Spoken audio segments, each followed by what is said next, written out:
I'm passing around these Beal boxes, or recruitment boxes, which is the topic of my talk and the next two studies that you are going to be hearing about, and also the Searsport students. These are what they used when you heard their explanation this morning. And so just to give you a background about the Downeast Institute, we are a nonprofit that's located on Great West Island in Beals, Maine, and Washington County.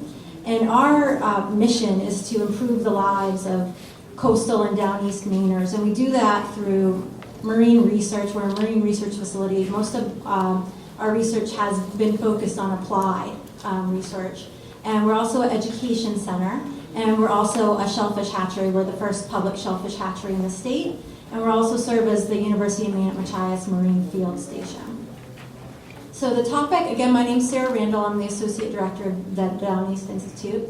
And the topic of my presentation is the myth of dead mud. So I'm going to talk about how these simple boxes can be used to reveal mud flat productivity and obtain other information that's useful for understanding what's going on in the ecosystem. So we started doing this. I wanted to just have this brief introduction because, for the last couple of years, Brian and the Downeast Institute has been talking a lot about the results that we got from these boxes. And we always say, oh, we just, check our recruitment boxes. So I just wanted to let everyone know what they are, what they're here for, and how you can use them in your town.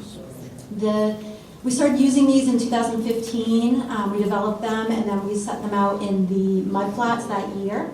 And now they're being used in areas all across the coast, from Biddeford Pool up to Machias Port.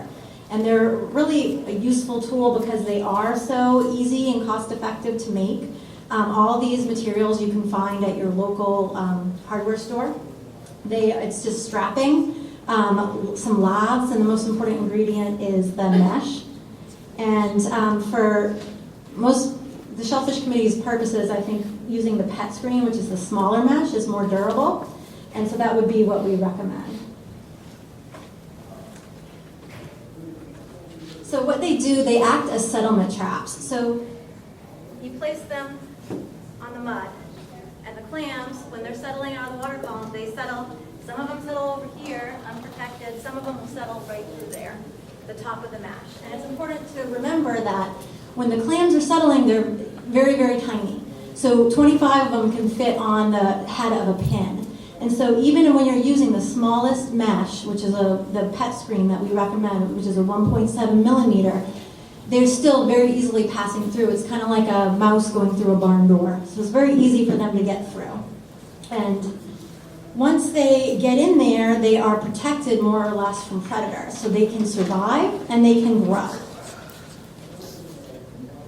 And here's some examples of the insides of the settlement boxes, what we found. Sediment does settle into them as well. As you can see on the first picture, there's a lot of clam holes, and then inside, after we wash away the mud, that's some of the things that emerge from what we're seeing that are settling. So this brings me back to why we're talking about dead mud. So clammers have this thing. They say if there's no clams in the mud, they say that it's dead mud. And there's a lot of speculation about why these reasons are, why it's void of clams. Some people, you think, oh, well, maybe they're dissolving in the ocean, or maybe they're dissolving when they hit the mud, or maybe this area never gets seed.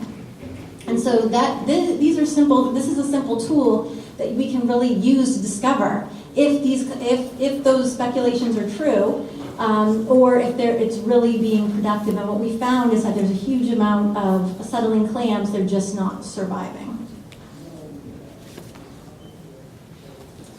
So how to use them? You figure out what areas that you would like to gain information on clam settlement. So you could choose an area that you think of as dead mud and to see if it's really true.